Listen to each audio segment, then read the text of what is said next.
What's up, good people? How are you doing? Welcome back to my channel. My name is Anna Mugeshe. Thank you so much for subscribing to my channel.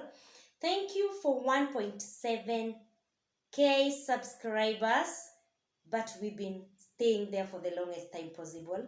Who is there who hasn't subscribed? Who is there in the first place? You are new in this channel and you haven't subscribed. I want to move, or we want to move. This family wants to move out of 1.7k subscribers. So my name is Anna Mugeshe.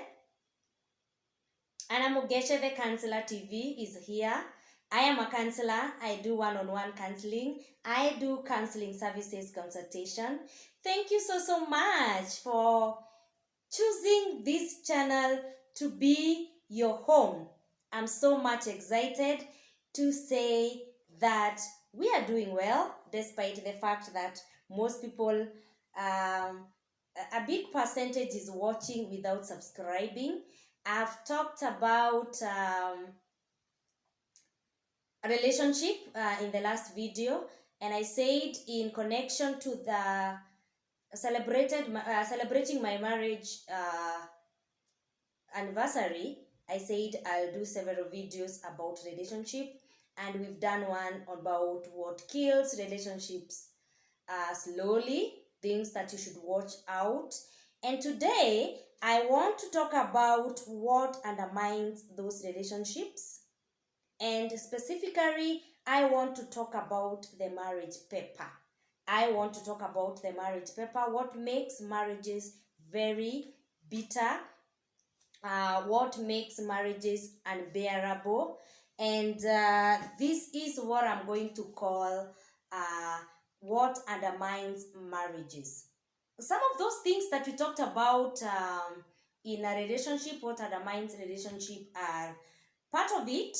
And my topic of today is what undermines a good marriage, and better still, it also undermines relationships. So that is the topic of today, and thank you for subscribing. Thank you for joining me. Thank you for listening. Please, if you're watching and you haven't subscribed, do subscribe. Once again, you are a visitor here, you're new here, welcome. This is where we inspire, this is where we give hope, and this is where we counsel with hope. This is where we inform and we educate. So if you haven't subscribed, please do. This is the chance. Find it, consider it good to subscribe and support this channel of hope. And don't forget to hit on that notification bell and ensure that you'll be getting all what I will be uploading every week. So here's a chance for you to subscribe. Thank you so much, and may God bless you as you listen and comment.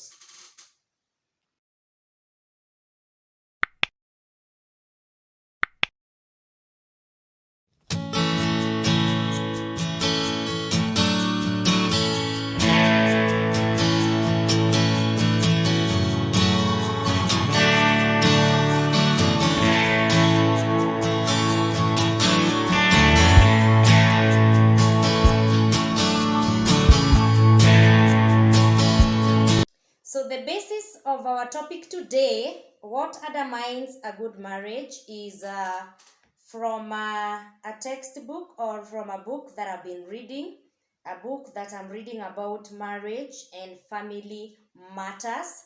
And this is what I'm talking about today. We are talking about what undermines a good marriage. That is a marriage matter. And we are talking about marriage, family matters, and today I'm talking about what undermines a good marriage, or marriage paper. What is this that makes marriage unbearable? That is my topic today. Remember, in this same channel, I've talked about what is love in marriage, and please, I've talked about love in marriage, love in relationships, and remember, the Bible says it covers a multitude of sins, and that is a love. And remember, when you came together, to get married, we talked about love. And that is what you found in that spouse of yours. That is what you found in that partner of yours, and it was made up of love. So I don't know where, or I'm going to talk about what comes to beat when the rain starts beating us. And I've been reading up this book. I'm going to call the author to tell us why he decided to come up with this. And I'm talking about marriage and family matters. So let me not waste a lot of time and try to refer to these points on what undermines a good marriage. And number one, what undermines a good marriage is a bad company. What is a bad company? A good example is um, you got married. Some of us, like us ladies, we like very much talking about our relationships. We like very much talking about what we are going through, how our spouses are, and sometimes we may have a bad company. And have you subscribed? And comment and tell me what we mean by bad company as we come back.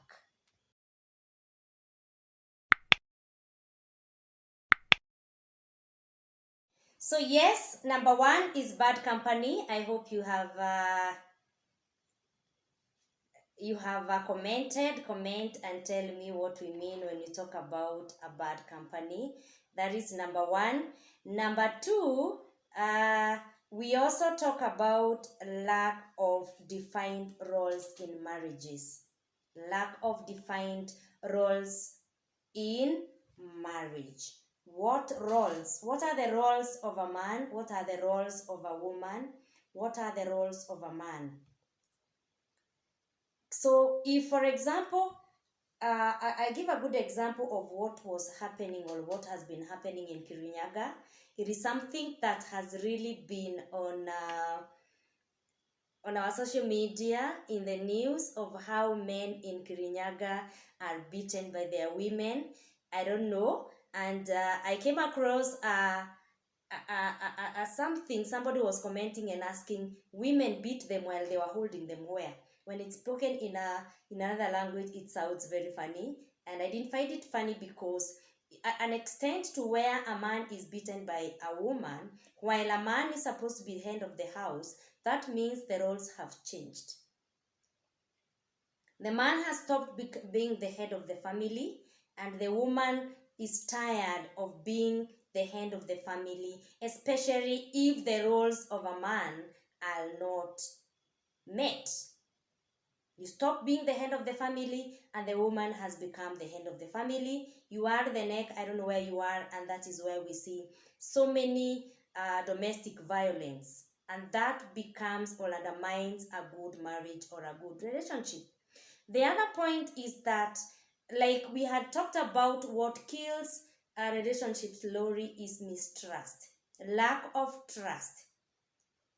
Once the trust is undermined, or once the trust is betrayed, then it becomes a very big issue, and forgiveness comes, and sometimes the wound may heal but the scar remains. So mistrust, once the parties stop trusting each other, then that becomes very bitter in the marriage, or the marriage becomes very bitter and very, very rocky. The other one is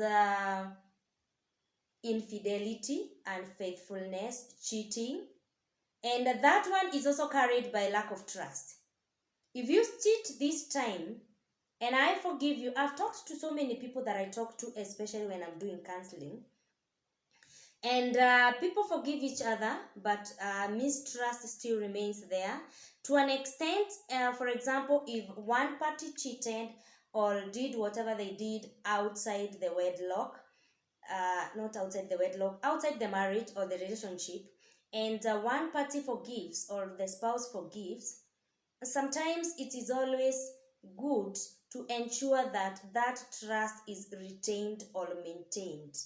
Ensure that that trust is retained, because once the trust is betrayed, it's very hard to trust again. But if the trust has been retained, Probably, for example, is you've cheated, you've been unfaithful as one of the parties, and the other party has decided to forgive you. Always make sure that you don't give a reason to be mistrusted again.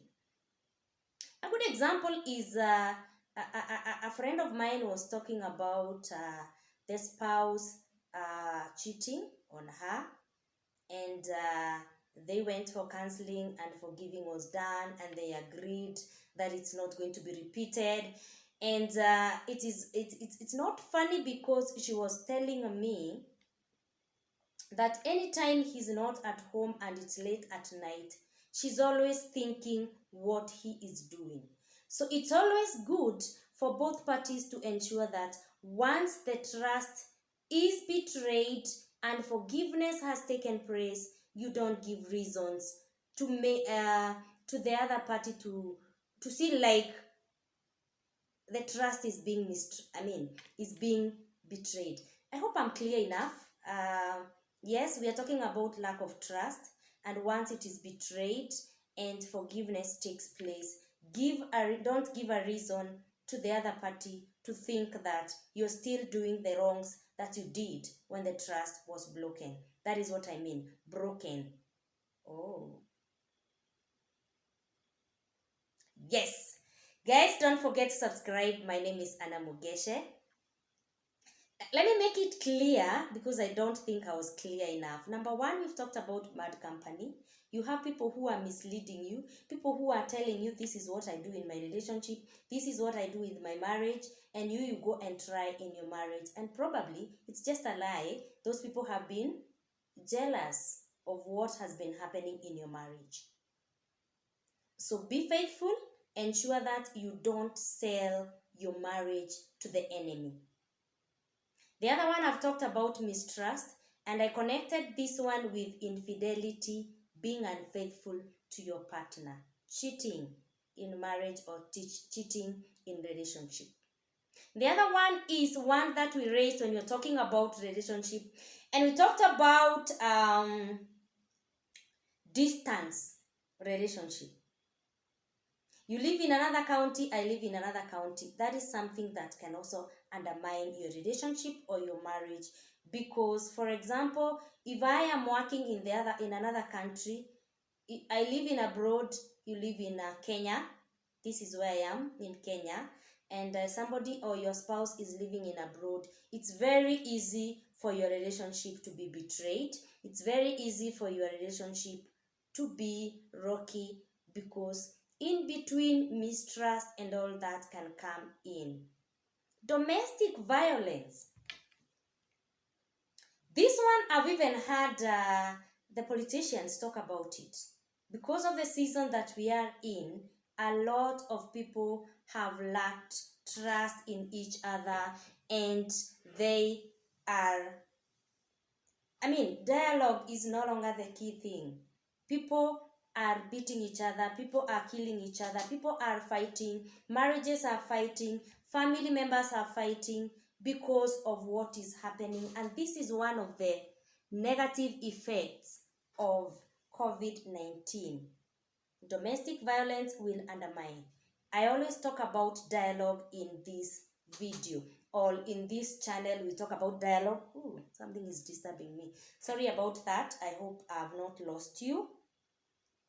And I hope you can watch to the end. We are talking about what undermines a good marriage. We are talking about things that can destroy or kill marriage. And these are the things that will make or give a very big gap. And you realize that because you did not have dialogue, the gap is too much and the distance is too much to be reached. As in, to come together.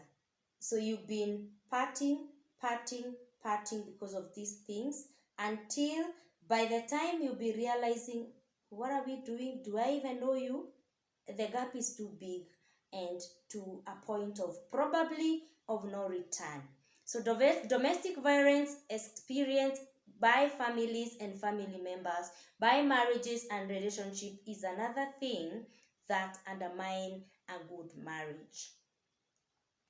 Lack of basic needs.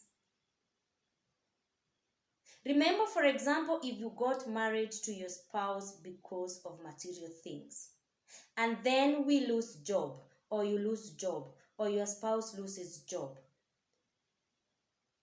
and you entered into that relationship because of the material gains, then it will be undermined. So, lack of basic needs, physical, spiritual, food, shelter is something that can undermine marriages. Some of these things we understand, but we have to work hard about it. Communication breakdown. Actually, communication is the main thing that brings problems in marriages and relationships. Because if you don't communicate, there's no love. You don't talk to each other, you talk at each other, you don't talk with each other, then there's no communication.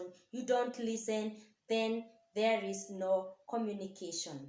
So communication breakdown is another thing that undermines marriages.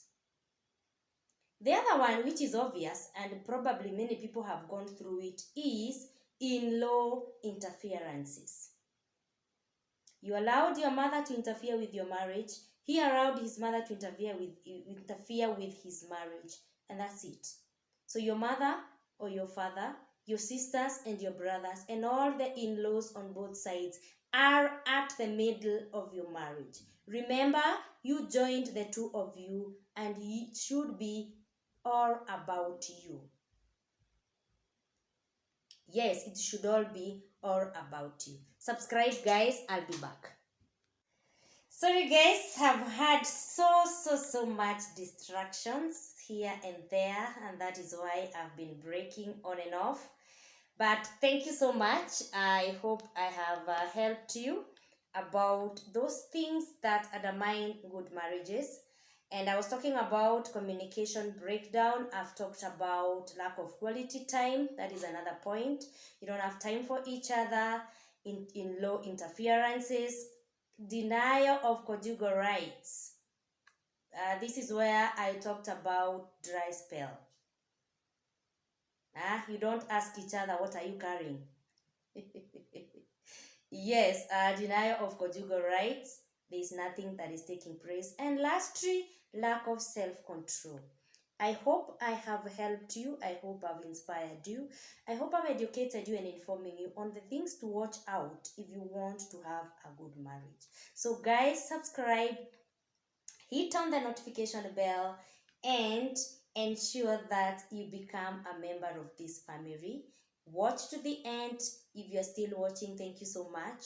And may God bless you. May God bless your relationship. May God bless your marriage. And bye.